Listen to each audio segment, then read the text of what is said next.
오늘 주신 하나님 말씀은 창세기 39장 1절에서 6절까지 말씀입니다.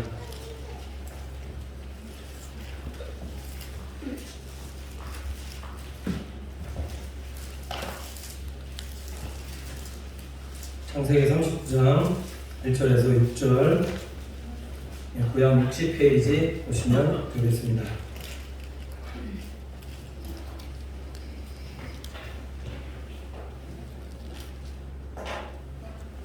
39장 1절에서 6절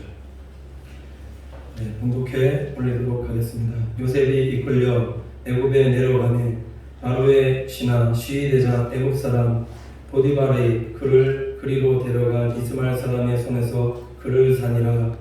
여호와께서 요셉과 함께 하심으로 그가 형통한 자가 되어 그 주인 애굽 사람의 집에 있으니 그 주인이 여호와께서 그와 함께 하심을 보며 또 여호와께서 그의 범사에 형통케 하심을 보았더라.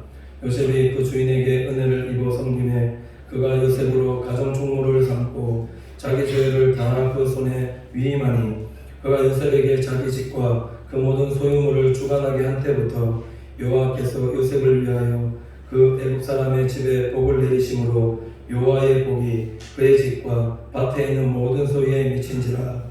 주인이 그 소유를 다 요셉의 손에 위임하고 자기 식료 외에는 간섭하지 아니하였더라. 요셉은 용모가 준수하고 아담하였더라. 네, 성가대 찬양 읽겠습니다.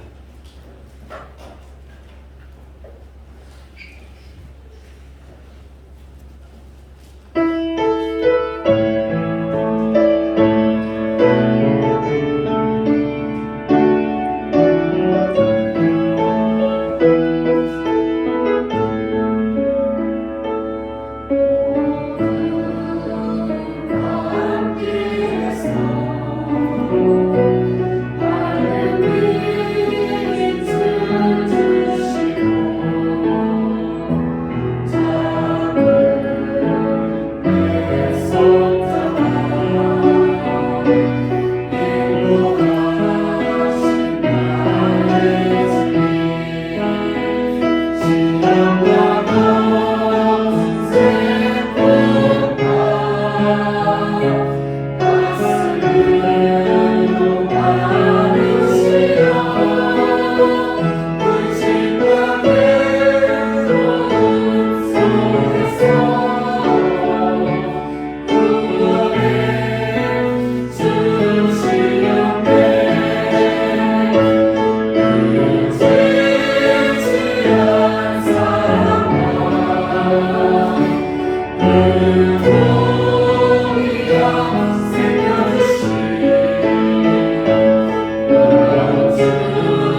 하나님 앞에 우리 영광 박수를 드리겠습니다.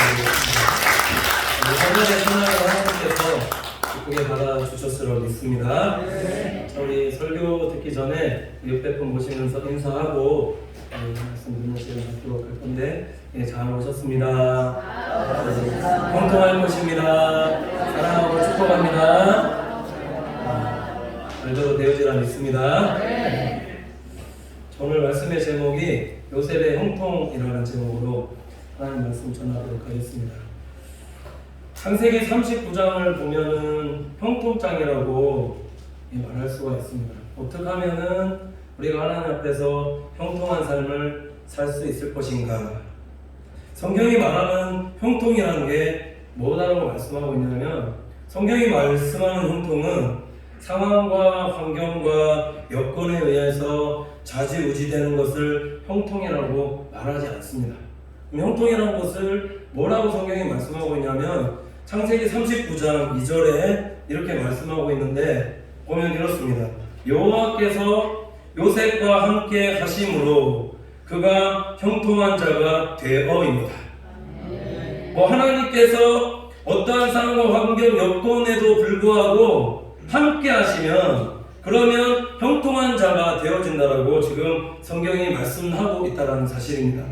우리 사랑하는 성도님들, 어떤 환경 여건 관계없이 이렇게 요셉과 같이 하나님께서 함께 하셔서 믿음으로 늘 형통한 우리 성도들 되시기를 간절히 축원을 드립니다.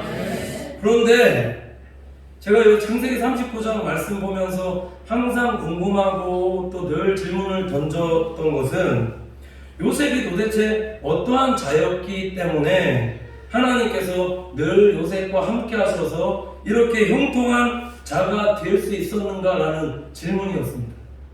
3절 보면은 또 이렇게 나와 있는데, 그 주인이 여호와께서 그와 함께 하심을 보며 또 여호와께서 그의 범사에 형통케 하심을 보았더라라고 말씀하고 있습니다. 어떻게 요셉이 삶을 살았기에 이렇게 하나님이 함께 하시고 또 주인이 보았을 때도 이렇게 인정받는 이런 삶을 살았는가? 좀 궁금하지 않습니까? 근데 성경은 그냥 요셉과 하나님께서 함께 하셨다라고 이제 제가 생각했을 때 보면 좀 막연하게만 이렇게 표현하고 있는 것이 아니냐라는 이런 생각이 말씀 보면서 들더라라는 거죠. 주인이 요셉을 보았을 때도 요셉의 삶을 보니까 하나님께서 그와 함께 하시고 그의 범사에라는 것은 모든 일들 가운데 하나님께서 함께 하셔서 그래서 형통케 하여 주셨다. 그래서 범사에 형통케 하심을 요셉뿐만 아니라 다른 사람이 볼 때도 그것을 보았다, 이렇게 말씀하고 있다는 사실입니다. 자, 그러면 다시 질문해 본다면, 요셉이 도대체 어떠한 자였기 때문에 주인이 보았을 때도 하나님이 함께 하심을 보고 또 그의 범사에 형통케 하심을 보았을까요? 제가 이 말씀을 준비하면서 저번 주 한번 말씀을 드렸는데, 열왕기상 3장 말씀에 보면은 솔로몬이 왕이 되었을 때 아버지 다윗을 보면서 기도한 내용이 나옵니다. 6절 보시면 이렇게 말씀하고 있는데, 솔로몬이 가로되 주의 종 내 아비 다윗이 성실과 공의와 정직한 마음으로 주와 함께 주의 앞에서 행함으로 주께서 저에게 큰 은혜를 베푸셨고 주께서 또 저를 위하여 큰 은혜를 예비하시고 오늘과 같이 저 위에 앉을 아들을 저에게 주셨나이다, 이렇게 말씀하고 있습니다.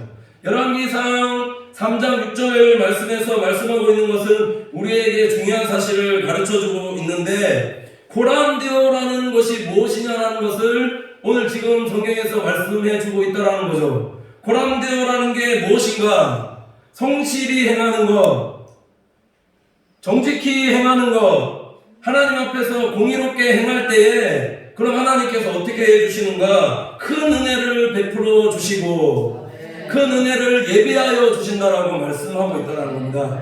이걸 다르게 말씀을 드리면 그렇기 때문에 형통한 삶을 살게 되어진다 말씀하고 있다는 거죠.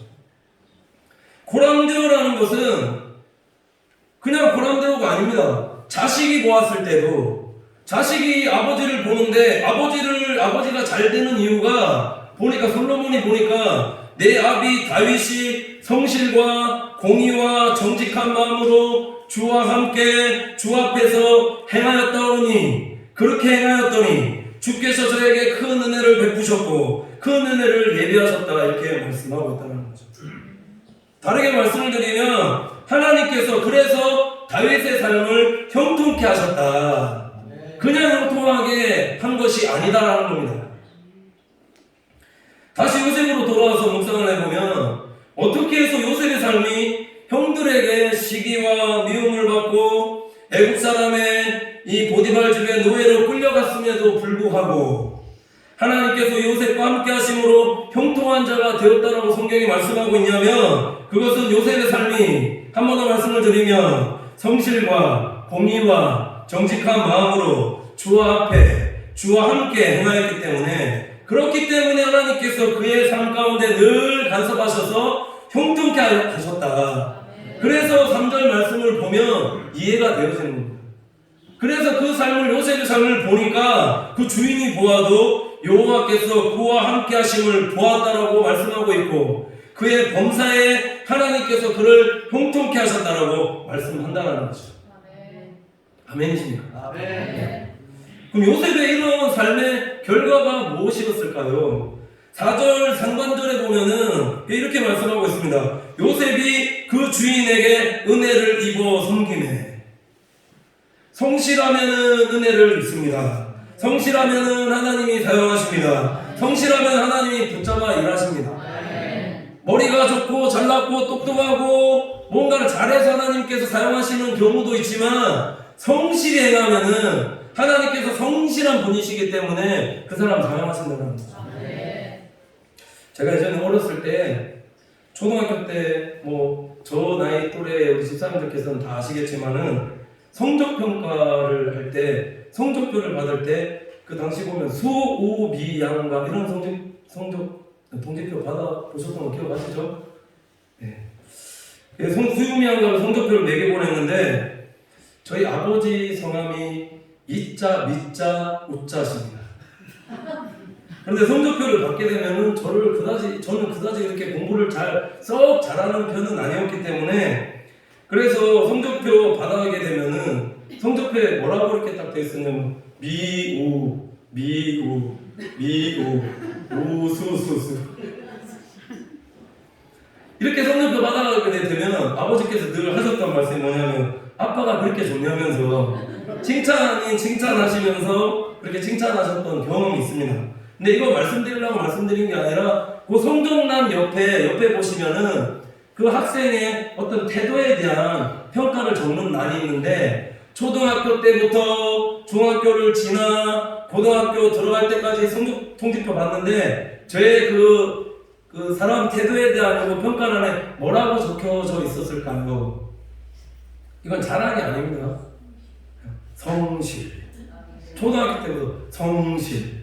중학교 때도 성실, 1학년 성실, 2학년 성실, 3학년 성실. 고등학교 때 성실. 중학교 개근. 고등학교 때는 정근상 탔는데 왜 정근상 탔냐면 토요일날 4교시 하는데 몸이 너무 2교시 하는데 안 좋아서 끝까지 참고 가려고 하다가 도저히 안 돼서 2교시 놔두고 그래서 조퇴했어요. 그래서 정근상 받았는데 그때도 하나님께서 함께 하시고 은혜 주셨다고 믿습니다. 네. 뭐 다른 면이 아니라 그래서 지금 제가 하나님께서 저를 사역자로 써주시는 것을 보면은 제가 뭐 다른 면에서 잘났고 뛰어나기 때문에 뭐 그렇기 때문에 사용하시는 거 아니라 성실하기 때문에 하나님께서 그래도 돌아봐 주시는 거 아닌가.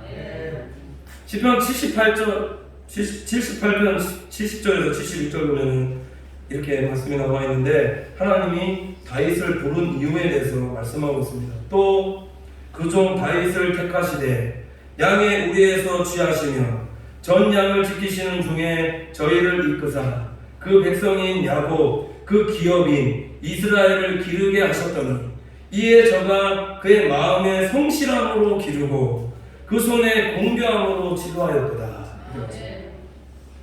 하나님이 다윗을 왜 하나님께서 이스라엘 백성들을 다 맡기는 양이죠. 양이를 다 맡길 수 있는 그런 성실한 왕으로 뽑으셨는가? 이 말씀에 보면은 다윗이 성실했다라는 거죠. 8아들이 있었는데 8알 중에 아버지께서 양을 맡기시면은 그 양을 늘 잘 산으로 들로 데리고 다니면서 성실하게 잘하는 그런 다윗이었기 때문에 하나님께서 그래서 다윗을 돌아보시고 이스라엘 왕으로 세워주셨다. 성실은 하나님의 성품입니다. 왜냐하면 왜 이렇게 말씀드려서 하나님이 성실하시기 때문에 지금 이 세상이 이렇게 돌아가고 있고 우리 믿는 자들이 지금 계속 이렇게 늘어나고 있는 겁니다. 하나님이 만약에 성실하지 않다면, 하나님 만약에 성실하게 일하시지 않는다면 우리가 지금 살아있겠는가? 성실하면은 기회가 오고 성실하면은 쓰임 받습니다. 요셉이 성실하다는 증거도 또 말씀에 있습니다. 왜 요셉이 쓰임 받았는가? 요셉도 아버지 야곱의 심부름하다가 형님들 다 세겜에 뭐 양치로 갔다 얘기하지만 제가 봤을 때는 놀러 간 거죠. 세겜 갔다가 아버지 거기서 양치라고 했는데 거기 가보니까 없는 겁니다. 그럼 요셉이 세겜 갔으면은 거기 있다가 거기 없으니까 그냥 돌아가도 될 건데 요셉은 성실했다는 거죠. 형님들 어디 갔나 찾다가 어떤 사람이 가르쳐 주는데 도단에 있다. 도단에 가게끔 됐는데 그게 사단의 시발점이었다.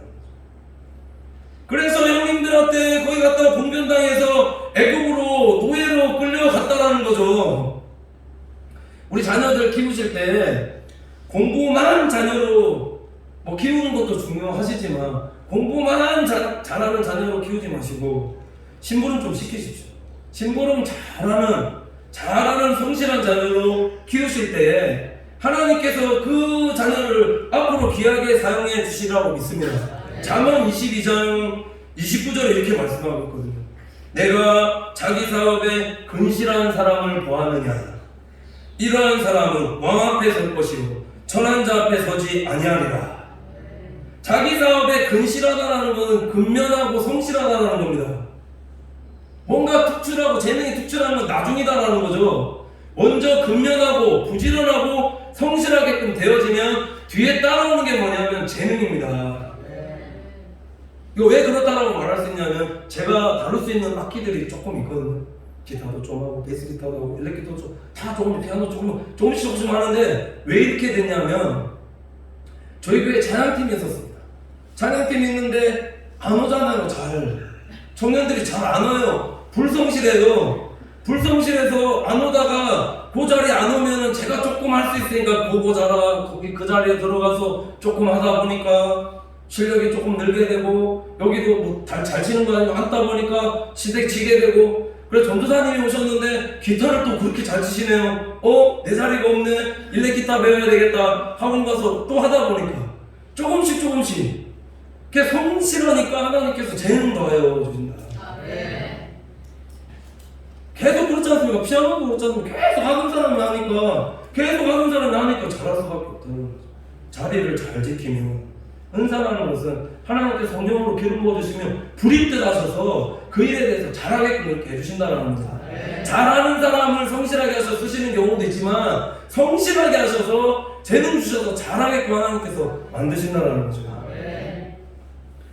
성실했기 때문에 하나님께서 그와 함께 일하여 주셨다. 성실하면은 하나님께서 은혜 주시고 그렇기 때문에 노예로 팔려온 걔가 뭘 얼마나 잘했겠습니까? 일하다 보니까 하나님께서 그 보디발의 집에 가정총무로 삼아주시고 그 주인이 열심히 성실하게 일을 잘하는 거 보니까 얘는 다 맡겨도 되겠다 해서 다 그 손에 위임했다 말씀합니다. 4절은 그렇습니다. 요셉이 그 주인에게 은혜를 입어 섬기네. 그가 요셉으로 가정총무를 삼고 자기 소유를 다 그의 손에 위임하니 위임하다는 거 다 맡겼다는 거죠. 5절 보면은 요셉에게 자기 집과 그 모든 소유물을 주관하게 한 때부터 여호와께서 요셉을 위하여 그 애굽 사람의 집에 복을 내심으로 여호와의 복이 그의 집과 밭에 있는 모든 소유에 미친지라. 아멘. 우리 사랑하는 성도님들께서 이 요셉과 같은 성도님들이 되셔야 된다는 거죠. 내가 있음으로써 내가 오늘날 그리스도인이 됨으로써 내가 있는 곳에 내가 어떤 곳에 들어가게 되면 나 때문에 그곳이 복을 받는 겁니다. 나 때문에 교회가 복을 받고 나 때문에 농사일이 잘 되고 나 때문에 학교에서 복을 받고 나 때문에 직장에서 복을 받고 나 때문에 그렇게 되는 은혜가 있어야 된다. 이런 모든 일에 성실하게 임할 수 있는 우리 믿음의 성도들 되시기를 간절히 축원을 드립니다. 두 번째 보면은 요셉이 삶이 어땠는가 보면은 또 제가 요 말씀에 맞추려고 해서 그런 게 아니라 보다 보니까 다 그랬습니다. 성실입니다. 그 다음 보면은 7절부터 요셉의 삶이 어땠다라는 게 나오는데 공의화입니다. 공의화. 의로웠다라는 거죠. 사전적인 의미를 찾아봤는데 이 공의라는 단어는 두 가지 의미가 있었습니다. 하나는 공평한 도리라는 의미가 있었고 또 하나는 좀 어려운 말인데 선하게 제재를 공평하고 의롭게 하는 하나님의 적극적인 품성. 되게 어렵게 되어 있죠. 이걸 다르게 말씀드리면 악에 대해서 악한 일에 대해서 철저하게 배제하려고 하는 늘 하나님의 말씀대로 행하려고 하는 그렇게 요셉의 그런 늘 생각을 가지고 있었다는 겁니다. 그 증거가 창세기 39장 7절부터 18절까지 말씀을 보면 보디발의 아내로부터 누명을 쓴 사건에 대해서 나옵니다. 보디발의 아내가 아름다웠을까요? 안 아름다웠을까요? 보디발의 아내가 예뻤을까요? 안 예뻤을까요? 아마 유부녀이지만 엄청 아름답고 예뻤을 것입니다. 요즘 말로 말하면 뭐 김태희 정도는 되지 않았을까? 그렇게 이쁜데도 불구하고 이 보디발의 아내가 요셉을 유혹했다라는 거. 근데 창세기 39장 10절 그래서 어떻게 유혹을 했는가 이 유혹에 대해서 말씀하고 있는데 10절 보면 이렇습니다. 여인이 날마다 요셉에게 청하였으나 요셉이 듣지 아니하여 동침하지 아니할 뿐더러 함께 있지도 아니하니라. 아무도 보는 사람이 없습니다. 단 둘뿐입니다. 이런 유혹이 주어졌을 때 쉽게 이런 유혹을 뿌리칠 수 있는 사람이 과연 얼마나 되어지겠느냐라는 거죠. 요셉의 머릿속에 늘 어떤 생각을 가지고 있었는가? 하나님 앞에서 죄를 범치 않아야 되겠다는 이 생각 때문에 이런 유혹이 왔을 때에 그래서 이 유혹을 물리칠 수 있었다라고 성경이 말씀하고 있다는 거죠. 결정적인 순간에 우리는 어떤 선택의 순간에도 하나님의 말씀이 여러분 생각이 나셔야 된다는 겁니다. 그래야지만 유혹을 떨쳐버릴 수 있고 그 일에 대해서 내가 이건 악한 일이다 생각해서 하나님이 기뻐하신 일이 아니다 생각해서 이렇게 거절할 수 있는 겁니다. 그래서 요셉이 거절의 말씀을 9절에서 말씀하고 있는데 이 집에는 나보다 큰 이가 없으며 주인이 아무것도 내게 금하지 않았어도 금한 것은 당신뿐이니 당신은 자기 아내입니다. 그런즉 내가 어찌 이 큰 악을 행하여 하나님께 득죄하리이까. 이게 고람대가 아무도 보는 사람 없는데 하나님은 보고 계시다는 거죠. 얼마나 많은 사람들이 하나님이 보지 않는다라는 이유로 죄들을 많이 범하면서 살아가고 있습니다. 혼자 있을 때 진짜는 혼자 있을 때도 성실한 사람입니다. 진짜는 혼자 있을 때도 하나님 앞에서 기뻐하지 않는 일이라 생각하면 이거는 거절할 수 있는 사람이 이게 하나님이 기뻐할 수 있는 사람이라는 거죠. 내 머릿속에 늘 주인의 자리를 침범하지 않으려는 이 생각이 있었고 성경적으로 말씀드리면 하나님의 말씀대로 행하려는 삶과 늘 생각이 있었기 때문에 이런 유혹의 순간에도 뿌리칠 수 있었다라는 거 이것이 하나님 보시기에 의로운 삶이라고 성경이 말씀한다고 합니다. 고람대오라는 것은 아무도 보지 않는 곳에서 혼자 있는 곳에서도 하나님의 말씀을 선택하는 삶이다라는 거죠. 아무도 안 보는 데서는 보면 그렇습니다. 지금 인터넷 기사도 보면 예전에 제가 요거 좀 약간 관련 말씀 비슷한 말씀 들었던 것 같은데 보면은 또 이 고위공직자들 보면 뭐 이번에 또 정의당에서 어떤 또 한 사람이 자기 같은 의원을 또 어떻게 선호하게 되는 그게 왜 그럴까요? 그 지위를 이용해서 자꾸 보는 사람이 없으니까 내가 위에 있다 생각하니까 내가 권력을 가지고 있다 생각하니까 여자니까 약해 보이고 내 아래다 생각하니까 아무도 보는 사람이 없으면 그렇게 하는 거다. 권력을 이용해서 지위를 이용해서 고람대의 정신이라는 것은 아무도 보는 사람이 없을 때 하나님께서 보고 계시다라는 생각을 가지고 늘 하나님 앞에서 사는 사람이 되어져야 된다는 거죠. 그렇게 행할 때에 하나님께서 그분의 삶을 높이신다 라는 거예요. 왜 우리가 늘 고람되어의 정신으로 살지 못하는가, 거기에는 이유가 있다는 거죠. 보면은 이렇게 성실하고 의로운 삶을 살아가는데도 불구하고 그렇게 결단하고 살거든요. 그러면 더 힘든 일이 주어지기 때문에 그래서 포기한다는 거예요. 주변 환경과 여건은 여전히 내가 성실하고 의로운 삶을 살아도 변하지 않을 때는 더 많다는 겁니다. 오늘 이 요사 창세기 39장만 봐도 그렇다라는 거예요. 성실했습니다. 의로웠습니다. 그 죄를 거절했습니다. 그래서 얻은 결과가 뭐였느냐라는 거죠. 감옥입니다. 감옥으로 가게 되었다. 왜 바르게 살았는데 왜 감옥으로 가게 된 것입니까? 라고 질문할 수 있습니다. 왜 예수님 잘 믿는데 왜 이런 삶을 허락하시는 겁니까? 라고 질문할 수가 있습니다. 보디발의 아내와 그냥 적당히 타협하고 잤다면 다시 감옥에 던져지는 일은 없었을 것이고 그런 누명 쓰지 않아도 되었을 것입니다. 적당히 즐기다 보면 그냥 끝나는 거죠. 아무도 보는 사람 없었기 때문에. 중요한 것은 그렇게 했다면 거기서 요셉의 삶은 끝입니다. 가정 종으로서 끝난다는 거죠. 거기서 끝. 더 이상 성장이 없고 변화가 없고 발전이 없고 성숙이 없어서 하나님께서 쓰시는 사람으로 변화되지 못했을 거다. 잘 믿고 잘 믿을 필요 없고 의로울 이유 없고 적당히 타협하면 아무 문제 없습니다. 그렇게 사는 것이 세상적으로 좋기 때문에 그래서 신앙생활 잘하다가도 타협하고 변질되는 사람이 있습니다. 이렇게 살게 되면 하나님 세상적으로 좋을 수는 있습니다. 근데 그게 하나님 보실 때는 그게 변질이라는 거죠. 변질된다. 변질되면 하나님 사랑 안 하십니다. 그게 끝이라는 거죠. 자리와 그 자리는 보장해 줄지 모르겠지만 사울 보십시오.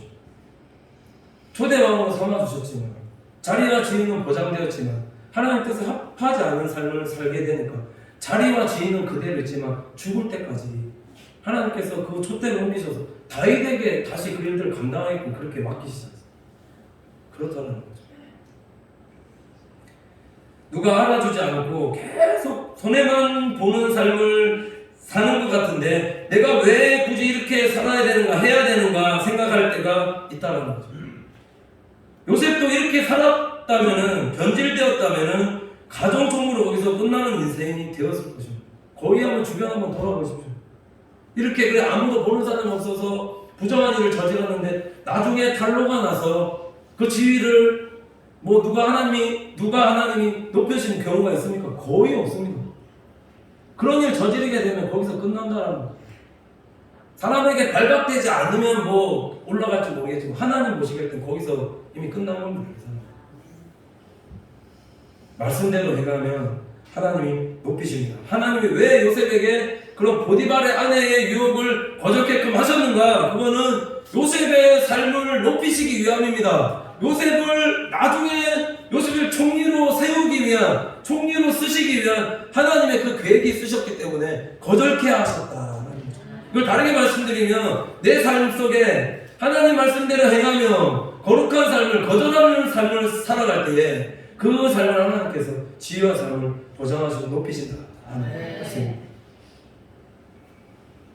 요셉이 변질되지 않았다는 증거가 그래서 창세기 39장 20절에서 23절까지 말씀을 나오는데 요셉이 욕에 갇혔으나 여호와께서 요셉과 함께 하시고 그에게 인자를 더하사 전옥에게 은혜를 받게 하시매. 제가 말씀 준비하면서 눈에 확 들어온 단어가 뭐였냐면은 인자를 더하사입니다. 보디발의 집에 있을 때 은혜 받게 하셔서 그래서 가정총무가 되게 하셨는데 성실했고 의로워서 감옥에 가게 되었는데 억울했지만 하나님께서 은혜 위에 뭘 더하셨는가? 인자를 더하사. 의로움을 지키려다가 더 힘든 곳, 더 나쁜 곳으로 가게끔 되어졌는데 그곳에 떨어져도 하나님께서 은자를 더하게끔 그렇게 하셨다라는 겁니다. 그러니 이 창세기 39장 22절 23절 말씀보면 이렇게 말씀하고 있는데 전옥이 옥중 제수를 다 요셉의 손에 맡김으로 그 재반 사물을 요셉이 처리하고 전옥은 그의 손에 맡긴 것은 무엇이든지 돌아보지 아니하였으니 이는 여호와께서 요셉과 함께 하심이라. 여호와께서 그의 봉사에 형통케 하셨더라. 인자를 더해 주셨다는 것은 그런 힘들고 어려운 일들, 억울한 일들을 잘 견뎌낼 수 있도록, 변질되지 않을 수 있도록 이런 은혜와 지혜와 자리를 하나님께서 보장해 주셨다는 의미입니다. 신앙생활 속에서 늘 이런 불의와 타협하지 않고 늘 의로움을 하나님 앞에서 지켜감으로 변질되지 않는 우리 믿음의 성도들 되시기를 간절히 축원을 드립니다. 마지막으로 요셉이 정직했다라는 말씀이 창세기 40장 16절에서 20절, 술 맡은 관원장과 떡 굽는 관원장 이야기가 쭉 나오는데 이 정직했다라는 이 말씀이 나옵니다. 읽어보면 술 맡은 관원장과 떡 굽는 관원장이 꿈을 꾸게 되었을 때 술 맡은 관원장은 꿈은 길몽이었습니다. 좋은 꿈이었습니다. 3일 안에 복직이 되어서 왕 앞에 서게 될 거라는 이런 길몽이었습니다. 근데 떡 굽는 관원장의 꿈은 어떤 꿈이냐면 흉몽이었습니다. 흉몽에 대해서 이거를 꾼 것을 알고 해석해서 이 말하기가 쉬웠겠느냐라는 거죠. 창세기 39장 19절 보면은 근데 이렇게 말씀하고 있는데 지금부터 사흘 안에 바로가 당신의 머리를 끊고 당신을 나무에 달리니 새들이 당신의 고기를 뜯어 먹으리다 하리니. 제가 말씀 준비하면서 요셉이 진짜 정직한 사람이었다라는 것을 이 말씀 속에서 알게 되었다. 감옥 안에 갇히게 되었지만 아직 지위가 있는 사람입니다. 꿈 몰라 꿈을 잘못 해석하여서 요셉이 만약에 잘못 해석했다면 복직이 되었을 때 이렇게 만약에 얘기했다면 요셉을 가만히 놓아두었을까요? 그럼에도 불구하고 요셉은 하나님께서 주신 그 계시를 그 사람에게 정직하게 이렇게 말하였다는 겁니다. 정직이라는 것은 당사자가 듣기 싫어하는 말일 것인 줄 알면서도 하나님께서 계시해 주시면 그 계시해 주신 말을 진솔하게 전할 수 있는 용기, 이게 정직이다라는 거예요. 이걸 다르게 말씀드려볼까요? 정직이라는 것은 손해볼 것을 알면서도 하나님 앞에서 바르게 행하는 것을, 이것을 정직이다라고 성경이 말씀하고 있다는 겁니다. 정직하면은 반드시 성공합니다. 정직한 사람을 하나님께서 높이십니다. 근데 중요한 것은 정직하면 성공한다는 것을 잘 알고 있지만 이것을 실천하는 사람은 별로 없다는 거죠. 목사님과 함께 1월 27일인가요? 식사를 하러 갔는데 좀 사주셔. 제 생일인 걸 아시더라고요. 그래 대접받고 되게 감동을 했는데 이 말씀 드리려는 건 아니고 식사하러 갔는데 거기서 탕을 먹게 되었습니다. 어떤 탕을 먹게 되었는데 목사님께서 하시는 말씀이 이 집은 처음 시작했을 때부터 지금까지 정직하게 계속 해오기 때문에 맛이 그대로이기 때문에 그래서 손님들이 이렇게 많다라고 말씀하시는 겁니다. 그래서 제가 그 얘기 딱 들었을 때 정직. 코로나가 아니었다면, 코로나인데도 지금 점심시간에 차가 그렇게 많은데 코로나 아니었다면 제가 볼 때는 앉을 자리가 없다 이렇게 말씀하시는 겁니다. 음식점을 가보면 음식점만 가봐도 진리가 있습니다.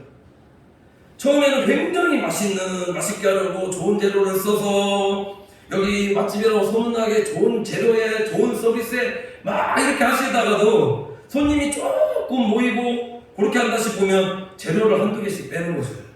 반찬을 한두 개씩 빼는 겁니다. 양 이만큼 주더니 빼는 거죠. 양도 이만큼 주더 이만큼 줄이는 겁니다. 그러다 보니까 어떤 경우가 발생하게 되냐면 소탐대실이죠. 조금 재료비 더 낚이려고 들다가 많은 고객들 그치는 거죠. 보다가 손님 없어지는 거죠. 이게 소탐대실이라는 거예요. 정직이라는 것은, 정직하게 행하는 것은 처음에 손해보는 것 같지만 나중에 반드시 장성케 되고 장대케 되는 것이라고 믿습니다. 그래서 요셉의 삶을 하나님께서 높여주신 것이죠. 요셉이 이런 성실과 정의와 정직한 마음으로 주 앞에서 주와 함께 행하였으므로 그래서 그의 삶을 형통케 해주시고 하나님 때에 요셉의 삶을 높여주시고 크게 위대하게 총리로 그렇게 사용해 주셨다는 이 사실을 기억하면서 우리 사랑하는 성도님들 오늘도 하나님 보시기에 성실하고 의롭고 정직한 마음으로 행할 수 있는 우리 성도들이 되어서 늘 신앙생활하는 가운데 승리하며 살아갈 수 있는 우리 믿음의 성도들이 다 되시기를 간절히 축원을 드립니다. 함께 기도하겠습니다. 하나님 감사합니다. 사랑하는 성도들 늘 하나님 보시기에 성실하며 의롭고 정직한 성도들로 살아서 하나님께서 주시는 이 형통의 복을 온전히 받아들이는 믿음의 성도들 되게 인도하여 주시옵소서. 늘 주 앞에 주와 함께 동행할 때에 하나님께서 우리의 삶을 높여주시고 우리를 거룩하게 사용하여 주시리라 믿사오니 하나님께 쓰임받는 믿음의 성도들 다 되어질 수 있게 인도하여 주시옵소서. 감사드리며 예수님의 이름으로 축복하며 기도드립니다. 아멘.